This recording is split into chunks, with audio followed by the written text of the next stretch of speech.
జీడిపప్పు, కిస్మిస్, బాదం పప్పు, పిస్తా అండి. ఈ 3, 4 కలిపి బాగా దగ్గరగా ఎర్రగా కాల్చుకోవాలండి. నువ్వులు కూడా వేయించుకోవాలండి. అంటే మామూలుగా నెయ్యి ఏమి వేయకూడదు, ఊరికే. ఆ నువ్వు పప్పు, బాదం, పిస్తా, జీడిపప్పు, కిస్మిస్, పెన్ ఖజూర్ అండి, అవన్నీ కలుపుకొని తర్వాత బెల్లం పాకం పట్టుకొని ఒక 4 ముక్కలు అందులో వేసుకొని ఉండల్లా చేసుకుంటే చాలా టేస్ట్గా ఉంటుందండి. చేస్తప్పుడు చూపిస్తానండి. చేశాను కాదండి, మొత్తం ఇలా కలుపుకోవాలండి. అప్పుడు ఆ పాకం వేసుకోవాలండి ఇందులో, అప్పుడు చూపిస్తానండి.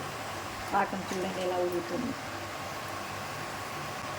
తీపి ఎంత కావాలంటే అంత వేసుకోవచ్చు, మీ ఇష్టం, మీ చాయిస్. అది తినేవాళ్ళు, మేమంటే తక్కువ తింటాం కాబట్టి తక్కువ వేస్తాం. ఆ పొడి చేశాను కదండి ఇందాక, బెల్లం పాకం కూడా చేసుకున్నాను కదండి, యాలక్కాయ పొడి, కొద్ది కుంకుమ పువ్వు మొత్తం వేసి కలుపుకొని ఉండలాగా చేసుకోవాలండి. చాలా టేస్టీగా ఉంటాయి, చాలా బాగుంటాయి. మీరే చెప్తారు, చేసుకొని చూడండి, మీరు కూడా తెలిసిపోతుంది.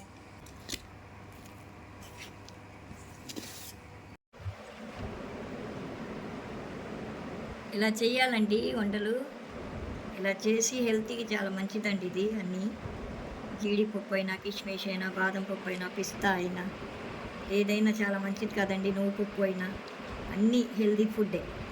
ఇలా చేసి రోజు పొద్దున్న పిల్లలు ఒకటి పెడితే ఒక గిలాసో పాలు ఇస్తే అంత మంచిది హెల్త్కి.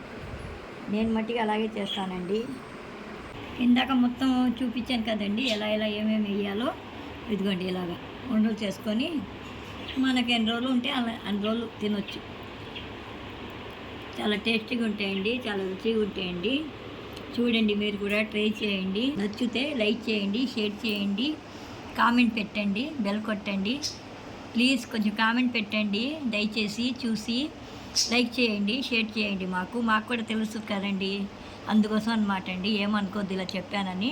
థ్యాంక్ యూ అండి.